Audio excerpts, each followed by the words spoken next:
Welcome back to Module 5. Today we're going to talk about system basics. And what are systems? Well, systems are consistent things that you put into your office, procedures on how things are done so that you can get consistent results. And here's the thing is that consistency in your practice will breed growth and scalability. You can't grow and you can't scale if you don't have consistent systems. It reduces the reliance and reaction from the doctor. So you're not constantly reacting to things that are happening. You have a set plan for the way that things should happen. And therefore, you get consistent and reproducible patient outcomes. You get much better, consistent results. You can accurately predict how a patient will respond or convert once you have these systems in place. So you enhance your patient education, you enhance their patient experience, and the retention of all those patients. That's just a nice side effect of putting these systems in place. Not to mention, it really does improve your team inspiration. It'll improve your team efficiency. When your team has a consistent plan for the way that things work, it makes their job much easier. They're not having to think about should they do this or should they do that or are they going to get in trouble for this? It really does create a system in your office that your team can follow and creates accountability for each of those tasks and duties that they're all responsible for. And what happens is you take your practice from a quote unquote mom and pop shop type of practice to a viable business. And therefore, your collections at the end of the month will just start to scale as a result of that. So here are some things to implement immediately. So there's 6 things that I would say you can do right away. So after you watch this video, these are some things that you can talk to your team about implementing right away. Start on Monday morning, start tomorrow morning, put them in place, and just start having them happen on a regular basis. So number 1 is a weekly team meeting. Number 2 is a weekly team training, a huddle before every shift. You start treating your office like it's a finely tuned athletic machine. It's a finely tuned system where you're huddling before a shift so everybody knows there's good communication, everybody knows what's about to happen during that shift. You create an office manual. And once you create that office manual, you have those set procedures that when new team members come in, they get a copy of the office manual. So it saves you time with a lot of training, and people can refer back to that. There's a simple statistical analysis that every office should be keeping, and we're going to make this really simple for you. And then we can create a marketing forecast and a plan. So here it is first. So the weekly team meeting. Well, what's a weekly team meeting? Well, once a week, make it 30 minutes to start with. You bring some inspiration to that weekly team meeting. You talk about your big why, you talk about your mission statement that we talked about in earlier modules. Discuss the past, present, and future. So, in other words, what's happened over the last few days or the last few weeks, the last few months in our office? How are we going? Are we on a steady system? Are we getting steady results? Are we growing? Are we declining? Let's talk about that and let's try to figure out why these things are happening. We can discuss past issues with patients or objections that have happened over the last short term. We can discuss the present. What's going on right now in our office? What are our current marketing systems all about? What events do we have planned? Are there any issues that we need to address? And then what's our plan for the future? So these are things to talk about at every single team meeting so everybody's on the same page and we're talking about a plan. We're talking about our growth and we're talking about our sustainability. The next thing to implement is our weekly team training. A good, successful office will have procedures. And obviously, we're going to get into those procedures, but a weekly team training can be as little as 15 minutes. If it's just one doctor and one team member, I still recommend meeting on a regular basis to discuss procedures. And you want to get so good at those procedures that you're role playing them in front of each other. And if you can role play them in front of each other as a team, and that's very awkward, but you know that it's going to work much better when you're in front of patients. So you can discuss any objections that come up with certain procedures, whether they be time or payment type of objections, time and money, and you can start to refine these procedures based on managing those objections. We always used to say with our team is that we'll role play not until we get it right. We continue to role play until we just can't get it wrong. And therefore, you also know exactly what's happening when you're not there. The CA at the front desk knows exactly what the doctor is saying in the room with a patient during a report of findings or during a new patient visit. And the doctor knows exactly what the CA is saying when the patient's checking in or checking out. And that way, the patient can't come up to the front desk CA and say, the doctor's told me this or the doctor said that. The CA can question to say, hey, if that's not part of our training or that's not part of our regular role playing, maybe I need to ask the doctor about that before I let the patient go. So these are great things to start to implement during your weekly team trainings. The next thing is team pre-shift huddles. As I mentioned, we like to try to treat our team like we're going into a championship game. So 15 minutes before the shift, we discuss any special appointments that are happening during that shift. It could be new patients that are booked for the day. It could be report of findings or day twos. It could be who's coming to the doctor's report. It could be a re-exam or who's coming up for a re-exam. It could be anybody who's coming in with any type of special requirements or special needs. It could be somebody that's coming up for a re-sign situation.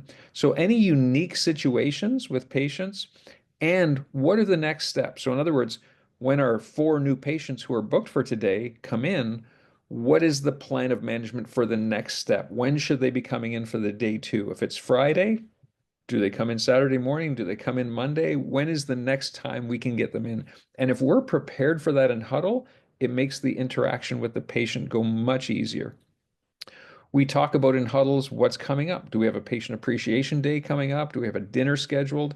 We just talk about any special events that are happening. Are we decorating for Christmas or are we planning some sort of special patient appreciation day or a patient appreciation talk, an advanced talk in our office? So we talk about these events and we're all aware of what's coming up so we can promote it consistently.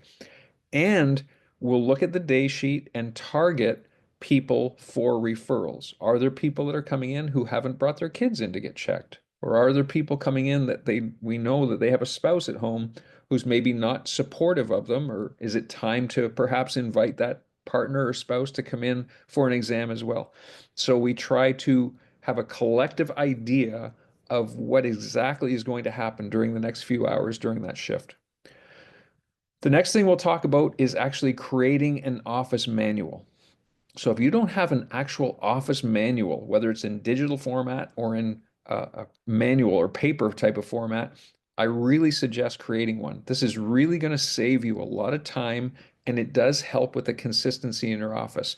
It's really simple to create. It doesn't have to be complicated. So you create this office manual and you could do it on a Google sheet and or you could do it on a piece of paper, whatever the case is, and it becomes a living document. So you can constantly edit it, you can constantly change it over time based on how your office procedures will change. And very simply to get it started, if you haven't got one, you sit down at a team meeting, you talk to your staff about the fact we want to develop this office manual. We want to have it ready for any new team members that may come in or may be hired in the future. And you have each team member describe their own job and their own responsibilities. It makes it very simple, and they could just do it in a bullet form or in the matter of a paragraph.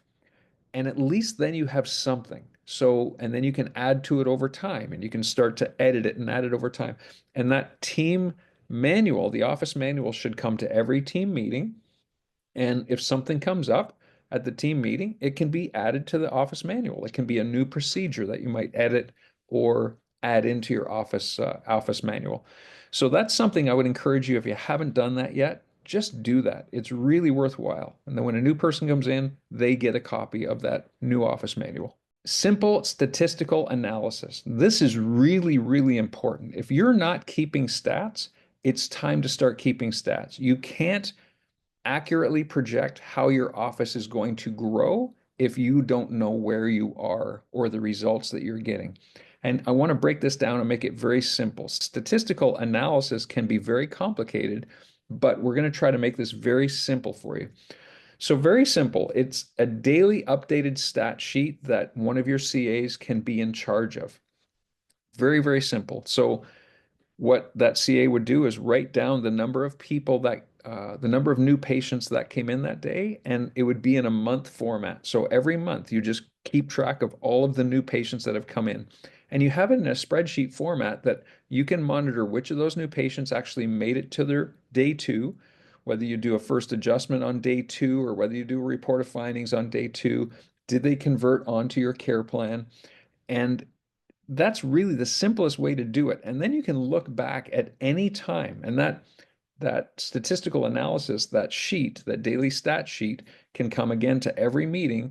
So when somebody comes to your mind, you can say, hey, where did Sally Jones go? I remember doing her exam 2 weeks ago and I haven't seen her since. We can refer back and say, okay, if the stat sheet was kept up to date, hey, she had her day two scheduled, she canceled, she's on a recall list. So that way you keep track of what's going on with each patient. And here's the thing, you're going to see patterns of when those new patients make it. Do they make it to day two? Do they make it to day three? Where's the drop off? And if you start to see a pattern of a big drop off between day two and day three, or a big drop off between day one and day two, you can start to say, okay, we need to pay some attention to training on these particular days so we start to get better results. When we're looking at these monthly stats, then uh, once a month, basically, we can go through, and this could be for, again, for the CA to do or for the doctor to do. There's a couple of simple calculations that will really help you out. If you look at your total collections for the month, and if you take that monthly collection and divide it by the number of new patients per month, you're going to get something called LTV, which is lifetime value. Now, this is a relative number, but it's going to give you an idea of what each new patient is worth to you. For example, let's say you're collecting $30,000 a month and you average 15 new patients in that month. That would mean, if you did the math, that every new patient would be worth approximately $2,000. And if you look at that on a month to month basis, and you can look back and average that number out and say, is it consistently around $2,000? Okay, that's fine. How do we increase that? Or let's just say, for example, you're collecting $30,000 a month and you're getting 30 new patients a month. Well, then each of those new patients would be worth an average of $1,000. And if it's $1,000 every month, what does that mean? Well, if we wanted to increase that, what could we do? Well, we can either raise our fees so they're paying more, or we can work on strategies to increase retention so that they stay for longer periods of time and ultimately spend more money in your office, thus increasing the lifetime value of those new patients. It's a really valuable stat to keep. And I'm going to show you exactly why in just a minute as well. The other stat to keep is the CANP, which is the cost to acquire a new patient.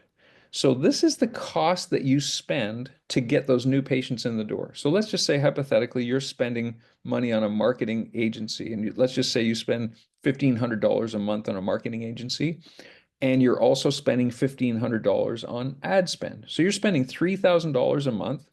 And of course, all the other things that you do to get new patients in the door, you would add those up. If you're having a patient dinner, add up the cost of the patient dinner. If you're doing a patient appreciation day, what is the extra time involved in that as far as staff costs or whatever it is you choose to do during those events to increase the patient acquisition. So you add up all those costs and divide the number of new Ps from all those costs. So let's just say you spend $5,000 a month to acquire all of the new patients. And let's just say that $5,000 in the month acquired 25 new patients. Therefore, if you did the math would work out to be a cost of $200 per new patient. Well, if your cost to acquire a new patient is $200, but your lifetime value of that new patient is approximately $1,000, wouldn't it be worthwhile to say, okay, well, if I'm getting a 5-to-1 return, 200 to cost to get those new patients in the door, but when they convert, it brings in $1,000 on average, then that's a good return on your investment. Wouldn't it be worthwhile to say, if I want to grow, I can put more money towards my marketing campaign to get more new patients in the door. So these are great stats to have, which brings us to the next slide, which is our marketing forecast and plan. So once we know our stats, our LTV, and our cost to acquire a new patient, we can say, okay, if we're in a state of growth, we can accurately predict how much money we can put towards marketing to bring in those new patients and how much our office is going to benefit as a result of that. There's four aspects to marketing that I want you to consider. There's your inside referrals or inside paid marketing. There's outside referrals or outside paid marketing. I'll give you an example. An inside referral would be something as simple as making a gift certificate that you can pass out to your patients. Here's a reduced cost exam, or here's a family and friends gift certificate that you can pass out to your patients that they can give to their friends. It doesn't cost you anything to do, and it's going to increase referrals. You can have a referral program where you're actually talking to those new patients about bringing their family members in or bringing friends in. That's going to increase your new patient flow. Or you can do an inside paid event. For instance, maybe you have a patient appreciation day and you buy some random draw prizes, or you have some sort of a raffle draw in your office to increase the attendance, or you maybe give some gifts away to increase the energy in your office. Those are inside paid promotions. You can have a kids day where you might bring in a clown, or you might bring in some extra events to attract the kids, or a magician or something to attract the kids, and thus those kids would get checked during that kids day. So those are inside paid events. So you have inside referrals or inside paid events. An outside referral would be you going out to a church or a support group, and doing it in some sort of an advanced talk at those groups. It only costs you your time. Obviously, there's still an amount of money that has to be applied to that, but it's not money that's coming out of your pocket. It's just your time. So that would be an outside referral type of thing. Or there's an outside paid type of thing, one of which could be a lunch and learn. You could do a community appreciation dinner at an outside restaurant or at a hall and get a caterer. Or you could do some online marketing. That's an outside paid event. So when you put all of these four things together, that's what's going to accumulate your new patient acquisition. So once you know your lifetime value and your cost to acquire a new patient costs, the cost to acquire a new patient, therefore you can accurately predict how many new patients you want to bring in and what it's going to cost you to do that. If you know your lifetime value, you can accurately predict the amount of profit that it's going to generate for your business. So those are 6 things that you can put into place right away. So here's some final thoughts. So before anything else, you put those strategies in place. We're going to get into some of the details of those systems, but even if you just did that and did nothing else, your practice immediately, just by nature, will naturally elevate once you put those things in place. I hope this helps. We will see you in the next module.